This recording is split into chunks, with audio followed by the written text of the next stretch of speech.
విజయవాడ ఇంద్రకీలాద్రిపై కుంభాభిషేక మహోత్సవం వైభవంగా ముగిసింది. 3 రోజుల యాగశాలలో వేద పండితులు, అర్చక స్వాముల ఆధ్వర్యంలో ఉదయం నుంచి పవిత్ర నది, సముద్ర జలాలతో అష్టోత్తర కలశ స్థాపన, పీఠ పూజలు నిర్వహించారు.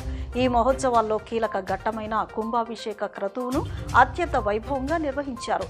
ప్రధాన ఆలయ గోపురం వద్ద సిద్ధం చేసిన వేదికపై కంచి కామకోటి పీఠాధిపతి శంకర విజయేంద్ర సరస్వతి స్వామి శిఖరంపై ఉన్న విమాన గోపురానికి అభిమంత్రించిన జీవనదులు, సముద్ర జలాలతో మహాకుంభాభిషేకం నిర్వహించారు. మంగళ వాయిద్యాలు, వేద పండితుల మంత్రోచ్చరణ నడుమ కన్నుల పండుగ ఈ మహోత్సవం కొనసాగింది. కష్టానికి, ప్రేమకు, సహనానికి స్త్రీలు ప్రతిరూపమని ఆంధ్రప్రదేశ్ ముఖ్యమంత్రి నారా చంద్రబాబు నాయుడు వ్యాఖ్యానించారు. స్త్రీలను పూజించే చోట సంతోషానికి, సంపదకు లోటు ఉండదని పేర్కొన్నారు. స్త్రీలను ఉన్నత స్థాయికి చేర్చేందుకు అన్ని మార్గాలు అన్వేషిస్తున్నామని తెలిపారు. గత 3 రోజులుగా ఇంద్రకీలాద్రిపై అంగరంగ వైభవంగా సాగిన కుంభాభిషేక మహోత్సవాలు ఘనంగా ముగిశాయని దేవాదాయ శాఖ మంత్రి ఆనం రామనారాయణ రెడ్డి ప్రకటించారు. జగద్గురు ఆది శంకరాచార్యుల ప్రతిరూపమైన శంకర విజయేంద్ర సరస్వతి స్వామివారి పర్యవేక్షణలో ఆగమ శాస్త్రానుసారం ఈ మహోత్సవాలు జరిగాయన్నారు. కుంభాభిషేకాల సమయంలో భక్తులు లక్షలాది మంది తరలివచ్చి అమ్మవారిని దర్శించుకున్నారని ఆయన వివరించారు. జగన్మాత కనకదుర్గమ్మ వారి మూల విరాట్ను వీడియోతో చిత్రీకరించిన వారిని వదిలిపెట్టే ప్రసక్తే లేదని దేవాదాయ శాఖ మంత్రి ఆనం రామనారాయణ రెడ్డి స్పష్టం చేశారు. అమ్మవారిని చిత్రీకరించిన సెల్ ఫోన్ యజమాని ప్రపంచంలో ఏ మూల ఉన్నా వదిలిపెట్టే ప్రసక్తే లేదని గుర్తించి చట్ట ప్రకారం శిక్షిస్తామని ఆయన వివరించారు. అమ్మవారి వీడియో గాని, ఫోటోలు గాని తీయడం చట్ట విరుద్ధమని తెలిపారు. ఇలాంటి ఘటనలు పునరావృతం కాకుండా పటిష్టమైన చర్యలు చేపట్టాలని ఆలయ దేవస్థాన అధికారులను ఆదేశించారు. ఎన్టీఆర్ నుంచి చంద్రబాబు వరకు మహిళా సాధికారతే మా అందరి లక్ష్యమని మంత్రి పార్థసారథి చెప్పారు. ప్రభుత్వ శాఖల ఆధ్వర్యంలో అంతర్జాతీయ మహిళా దినోత్సవ వేడుకలను ఘనంగా నిర్వహించుకున్నామని చెప్పారు.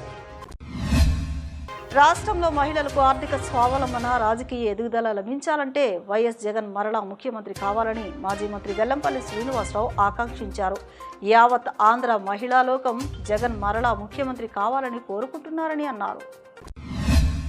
పోలవరం ప్రాజెక్టు నిర్మాణంపై ఉన్న శ్రద్ధ, నిర్వాసితుల పునరావాసంపై ప్రభుత్వానికి లేదని సిపిఎం ఆంధ్రప్రదేశ్ రాష్ట్ర కమిటీ తీవ్రంగా విమర్శించింది. విజయవాడలో జరిగిన మీడియా సమావేశంలో పార్టీ రాష్ట్ర కార్యదర్శి వి శ్రీనివాసరావు మాట్లాడుతూ కాగ్ నివేదిక ద్వారా ప్రాజెక్టులో జరుగుతున్న అవినీతి మరియు వైఫల్యాలు బహిర్గతమయ్యాయని రాష్ట్ర కార్యదర్శి శ్రీనివాసరావు పేర్కొన్నారు. పోలవరం ప్రాజెక్టులో భారీ అవినీతి, ప్రాజెక్టు నిర్మాణంలో సుమారు 900 కోట్ల ప్రజాధనం వృధా అయిందని, డయాఫ్రమ్ వాల్ దెబ్బతినడానికి ప్రభుత్వ నిర్ణయాలే కారణమని కాగ్ పేర్కొన్నట్లు ఆయన తెలిపారు.